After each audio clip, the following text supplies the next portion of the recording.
Hello students, आज हम English grammar का एक नया टॉपिक शुरू करने वाले हैं जिसका नाम है इनडायरेक्ट स्पीच। तो सबसे पहले हमें मालूम होना चाहिए कि स्पीच का मतलब क्या है। जब हम अपनी भावनाओं की अभिव्यक्ति करते हैं तो हमें या तो दो ही तरीके अपनाने पड़ते हैं, बोलकर या लिखकर। तो जो भावनाओं की अभिव्यक्ति है उसे हम नरेशन कहते हैं। So what is narration? Narration refers to expression of words spoken by the speaker. Narration वो अभिव्यक्ति है अपने एक्सप्रेशंस की, अपने भावनाओं की, जो कि हम बोलकर बताते हैं, जो कि एक बोलने वाले के द्वारा की जाती है।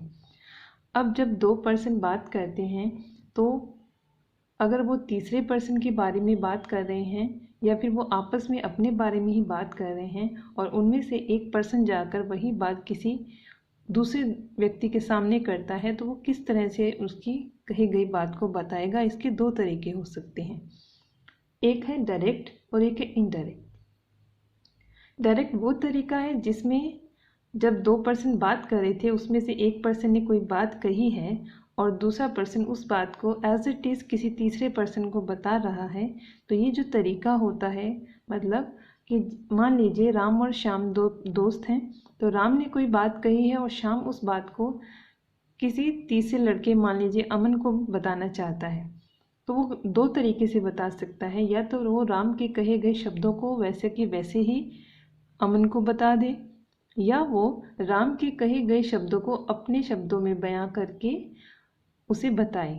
बट जब राम की बात श्याम बताएगा तो इसमें ये नहीं होना चाहिए कि जो राम ने कही गई बात है वो श्याम ने अपने शब्दों में बयां तो कर दी और उसका मीनिंग भी बदल दिया।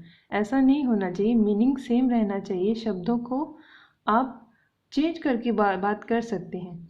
जैसे मान लीजिए राम ने कहा श्याम से कि कल मैं स्कूल नहीं जाऊंगा।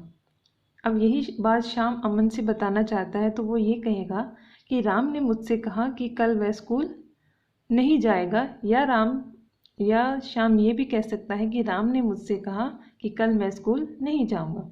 या तो वो राम की कही गई बात को एज इट इज़ अमन से कहेगा, या फिर वो अपने शब्दों में राम की कही गई बात को कह देगा।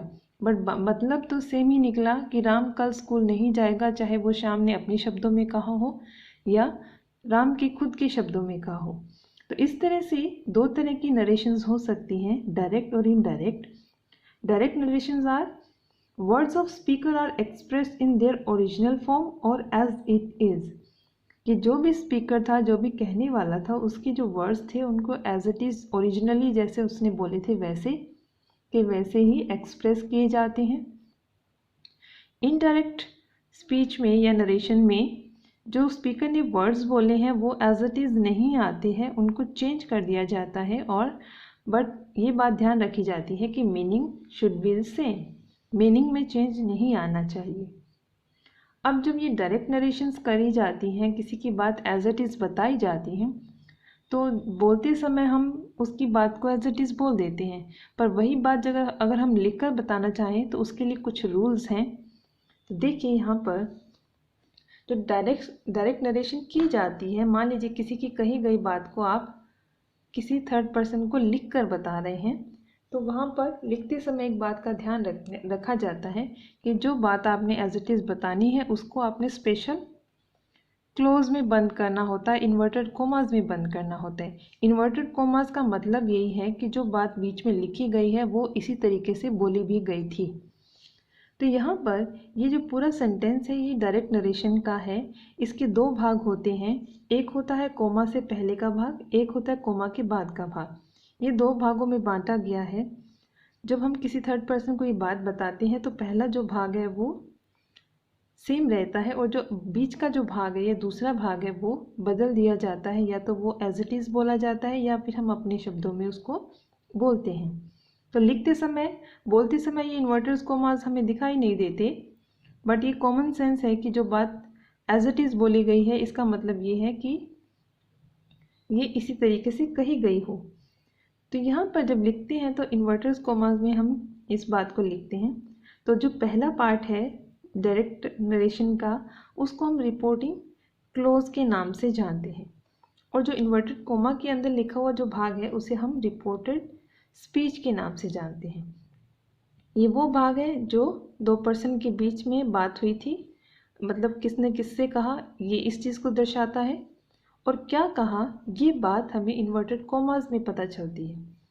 और इसमें जो भी वर्ब्स यूज़ हो जाती है, जैसे रिपोर्टिंग क्लॉज में जो वर्ब यूज़ होती है that is known as reporting verb, और जो रिपोर्टेड स्पीच के अंदर जो वर्ब यूज़ होती है that is known as reported verb. तो डायरेक्ट नरेशन में एक सेंटेंस दो भागों में बटा रहता है, लिखते समय ये दो भागों में दिखाई देता है। अब इस जो डायरेक्ट नरेशंस हैं उसको हम इनडायरेक्ट नरेशन में कैसे चेंज करें। किसी की कही बात को जब हम थर्ड पर्सन के सामने रखते हैं तो उसको लिखते समय किन किन बातों का ध्यान रखना पड़ेगा, क्योंकि यहाँ पर जो बात हो रही है वो सारी रिटन लैंग्वेज की हो रही है कि लिखते समय हम इंग्लिश में अगर किसी की कही गई बात को लिखते हैं तो हमें किन रूल्स को फॉलो करना चाहिए। So common rules of changing from direct to indirect speech. Speech और नरेशन यहाँ सेम ही बात है। तो कुछ रूल्स हैं जो हमें ध्यान में रखने होते हैं जब हम डायरेक्ट स्पीच को इनडायरेक्ट स्पीच में कन्वर्ट करते हैं। तो जैसा कि मैंने आपसे कहा कि जो डायरेक्ट स्पीच है उसमें इन्वर्टेड कॉमास भी यूज़ हो रहे हैं और कॉमा भी यूज़ हो रहे हैं, बट जो इनडायरेक्ट स्पीच है उसमें ये चीज़ें हट जाती हैं। तो फर्स्ट रूल जो कहता है वो है कि inverted commas are left out from the sentence. जब आप डायरेक्ट स्पीच को इनडायरेक्ट में कन्वर्ट करेंगे तो आपको ये इन्वर्टेड कॉमा हटाने होंगे, और जब हम कोई चीज़ हटाएंगे तो वहाँ कोई ना कोई चीज़ ऐड भी करनी होगी, वो क्या होगी हम उसको बाद में देखेंगे। Second thing is comma is not use for reporting after reporting verb. यहाँ पर जो कोमा यूज़ किया गया है इन्वर्टेड कोमा के साथ वो भी अब यूज़ नहीं होगा। तीसरी जो चीज़ है, तीसरा जो रूल है, जब आप डायरेक्ट को इनडायरेक्ट स्पीच में चेंज करते हैं तब आपको ये ध्यान रखना पड़ता है जो रिपोर्टिंग वर्ब है, इट मीन्स जो फर्स्ट पार्ट में जो रिपोर्टिंग वर्ब होती है उसको आप कुछ भी चेंज नहीं करेंगे। उसका जो टेंस है, अगर वो पास्ट टेंस में दी गई है तो आप उसको पास्ट टेंस में ही रखेंगे, अगर वो प्रेजेंट टेंस और फ्यूचर टेंस में है तो आप उसको उसी टेंस में रखेंगे, उसका टेंस चेंज नहीं होगा। जैसे अगर वो सेड है, said is the second form of से फर्स्ट फॉर्म है जो कि प्रेजेंट टेंस में यूज़ होती है, और सेड उसकी सेकेंड फॉर्म है जो कि पास्ट टेंस में यूज़ हो रही है। अगर वो पास्ट टेंस में दिया गया है रिपोर्टिंग वर्ब तो वो पास्ट टेंस में ही रहेगी। बट यहाँ पर हमें ये ध्यान रखने की बात है, जब हम इसको हम चेंज करेंगे इनडायरेक्ट स्पीच में तब हम से को कन्वर्ट कर देंगे टेल में, क्योंकि उसने मुझे कहा था, या अब आएगा उसने मुझे बताया था। तो कहा को हम बताया में चेंज करेंगे, say convert into tell, similarly says convert into tells, और सेड टू, अगर सेड अकेला है तो उसको नहीं चेंज करेंगे, सेड टू दिया है तो उसको हम टोल्ड में कन्वर्ट कर देंगे। ये बात हुई सिर्फ और सिर्फ रिपोर्टिंग वर्ब की। ये पहले तो आपने ये इन्वर्टेड कॉमास हटाने हैं, फिर रिपोर्टिंग वर्ब पर ध्यान देना है। अगर रिपोर्टिंग वर्ब प्रेजेंट टेंस में है तो उसको प्रेजेंट टेंस में ही कन्वर्ट करना है, वो चाहे से को टेल में करिए या सेज को टेल्स में। बट अगर वो पास्ट में है तो उसको आप पास्ट टेंस में ही कन्वर्ट करेंगे, जैसे सेड को सेड ही रहने देंगे और सेड टू को टोल्ड में बदल देंगे। अब इन रूल्स के अकॉर्डिंग मैंने यहाँ पर कुछ एग्जाम्पल्स लिए हैं, और रूल्स को ध्यान में रखते हुए हम इन एग्जाम्पल्स पे काम करते हैं। जैसे फर्स्ट सेंटेंस में लिखा है Ram says coma inverted comma start Mohan is a naughty boy full stop inverted coma close. ये एक डायरेक्ट स्पीच है तो हमें इसे इनडायरेक्ट में चेंज करना है। सबसे पहले हम किस बात पर ध्यान देंगे कि हमें यहाँ पर रिपोर्टिंग वर्ब देखनी है। रिपोर्टिंग वर्ब क्या है, प्रेजेंट टेंस में है तो हम उसको चेंज करके प्रेजेंट टेंस की ही वर्ब लगाएंगे। सेज को हमने रूल में देखा था कि टेल्स में कन्वर्ट करना है, तो सबसे पहले हम इन्वर्टेड कोमा से पहले जो सेंटेंस है उस पर काम करेंगे। Ram says convert into Ram tells. अब यहाँ पर इन्वर्टेड कोमास को हटाने हैं तो इसकी जगह कोई ना कोई चीज़ यूज़ होगी, वो होगा एक कंजंक्शन। कंजंक्शन यहाँ पर यूज़ हो रहा है that is used for combine दो सेंटेंसेस, दोनों पार्ट्स को कंबाइन करने के लिए दैट यूज़ हुआ है। कि राम ने बताया कि, यहाँ पर जब हम बात करते हैं तो हम यहाँ पर थोड़ा सा पॉज लेते हैं। जब हम ये सेंटेंस बोलेंगे डायरेक्ट स्पीच में तो हम यहाँ थोड़ा सा पॉज लेंगे, बट जब इनडायरेक्ट में बात आती है तो हमारा ये पॉज क्या है, कि में बदल जाता है कि राम ने बताया कि। अब राम ने जो बात कही थी वो हमें एज इट इज़ राइट करनी है, क्योंकि राम ने कहा था कि मोहन एक नोटी बॉय है, तो मोहन हमेशा ही नोटी रहेगा, आज भी है, कल भी था और कल भी रहेगा। तो यहाँ पर ये जो हेल्पिंग वर्ब है ये चेंज नहीं होगी कि Mohan is a naughty boy, तो मोहन तो नोटी बॉय है तो उसको भी हम एज इट इज़ लिखेंगे, Mohan is a naughty boy. पर कभी कभी क्या होता है कि जो चीज़ पास्ट में चली जाती है उस केस में हम इसको पास्ट में कन्वर्ट कर देंगे, तो इसकी पास्ट फॉर्म होती है वॉज। तो मोहन नोटी बॉय है, तो वो अगर 2 दिन बाद भी आप किसी को बताओगे तो मोहन नोटी बॉय ही रहेगा, वो नोटी बॉय था नहीं बन जाएगा। तो इसलिए हमने इसको एज इट इज़ रखा कि राम ने कहा कि मोहन एक शरारती लड़का है। दूसरे में देखिए सेंटेंस में, Mahesh said comma inverted comma start Meera is reading a book. Mahesh ने कहा कि मीरा किताब पढ़ रही है।